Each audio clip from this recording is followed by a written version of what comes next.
ఇంత దిగజారిపోతుంది ఇటువంటి పరిస్థితి వస్తుందని మాత్రం అనుకోలే. ఇక అది వాళ్ళ వచ్చింది.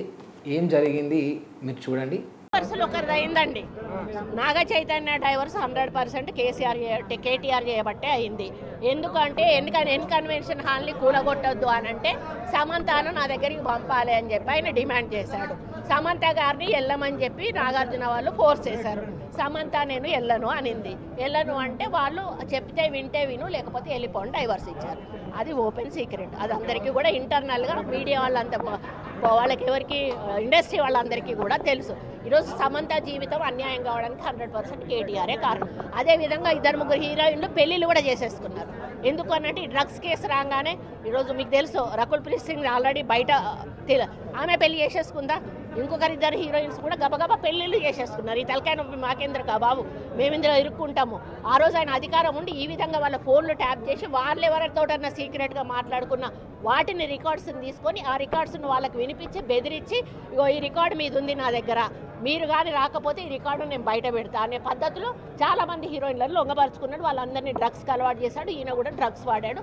దానితోటే ఆ రోజు డ్రగ్స్ కేసు కానీ ఈరోజు ఫోన్ ట్యాపింగ్ కేసు కానీ చాలా సీరియస్గా మన ప్రభుత్వం తీసుకోవడం జరిగింది. ఇవి కొండా సురేఖ మన తెలంగాణ మంత్రివర్యులు మాట్లాడుతున్న మాటలు. ఈ కొండా సురేఖ గారికి రాజకీయ అనుభవం ఉంది. ఆయన భర్తకు కూడా అంతో కొంత అరాకొరా సమాజంలో ఒక పట్టున్నది. 10 మందికి తెలిసిన వ్యక్తులు. వీళ్ళు రాజకీయంగా ఉన్న వ్యక్తులు.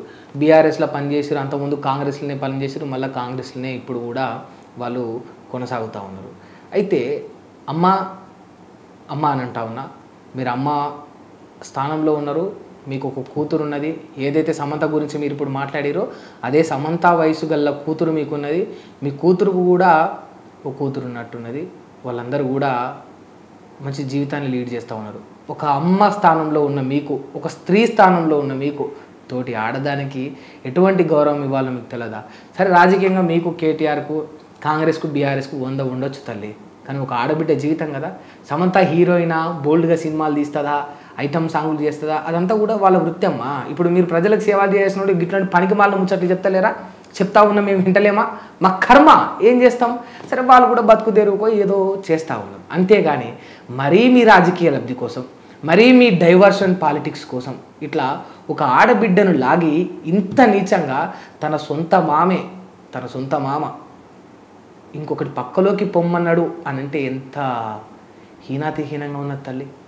ఇది మీ వయసుకు, మీ స్థాయికి, మీ ఆడతనానికి, మీ అమ్మతనానికి ఏమైనా సరితూగుతుందా? చెప్పండి, మీరే చెప్పండి అమ్మా. మీకైనా కొంచెమైనా నిర్లజ్జంగా అనిపిస్తలేదా? సిగ్గు అనిపిస్తలేదా? తప్పు అనిపిస్తలేదా అమ్మ? తప్పు తల్లి. దయచేసి రాజకీయాల్లో ఇటువంటి పనులు చేయకండి. తెలంగాణకు ఒక పేరున్నది. ఇది పోరాటాల గడ్డ అంటూ ఉంటారు. తెలంగాణకు ఎన్నో ఏళ్ళ చరిత్ర ఉందంటారు. వీర వనితలు పుట్టిన చాకలి ఐలమ్మకు ఒక దారిని వేసి ప్రోత్సహించి వాళ్ళకు అండగా ఉన్నది తెలంగాణ గడ్డ స్ఫూర్తి, ధైర్యం అని చెప్తూ ఉంటారు. అటువంటి వీర వనితలు ఈ తెలంగాణలో పుట్టినరమ్మా. ఇవాళ మీరు అడవిలకు పోయించినంత మాత్రాన గన్ను పట్టుకున్నంత సులభం కాదమ్మా తల్లి. ఈ తెలంగాణ ఖ్యాతిని కాపాడడం, తెలంగాణ ఆడబిడ్డలకు గౌరవం ఇవ్వడం. దయచేసి అడవులకు పోయేస్తే మాకంటే గొప్పవాళ్ళు లేరు, మాకంటే మంచివారు లేరు, మాకంటే మునగాళ్ళు పొడిచేటోళ్ళు ఎవరు లేరు అనుకొని మీ నోటికి వచ్చిందల్లా వాగుతా అంటే నడవదు. తెలంగాణ సమాజం దాన్ని యాక్సెప్ట్ చేయదు. మీలాంటి ఆడవాళ్ళు ఎంతోమంది చూస్తూ ఉన్నారు. దయచేసి ఇటువంటి వ్యాఖ్యలు మీ రాజకీయంలోకి తీసుకురాకండి. మీకు రాజకీయంగా మంచి హైప్ కావాలా, మీ పార్టీ ఇంకొన్ని రోజులు కొనసాగాల, మీరు మళ్ళీ గెలవాలా అనుకుంటే పోయి యాస్టీస్గా ఎప్పటిలాగే చిన్నపిల్లల ముడ్లు కడగండి. ఆడపిల్లలకు స్కూల్ పోయి ఆడపిల్లలకు జుట్లేసి వాళ్ళకు రిబ్బన్లు కట్టండి.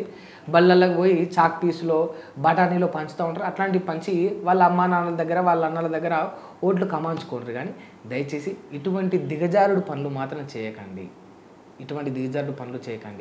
ఆల్రెడీ చాలామంది దేవుని రాజకీయంలోకి తెచ్చి రోత చేసిండ్రు. మీరు ఇప్పుడు ఏకంగా ఆడపిల్లల భవిష్యత్తును, బతుకులను కూడా రాజకీయంలోకి తెచ్చి ఇంకా నీచంగా ప్రవర్తించకండి. దయచేసి ఇది తెలంగాణ సాంస్కృతి కాదు. ఒక స్త్రీకి ఉండాల్సిన పద్ధతి ఇది కాదని నేను అనుకుంటా ఉన్నా, నేను భావిస్తూ ఉన్నా. Thank you.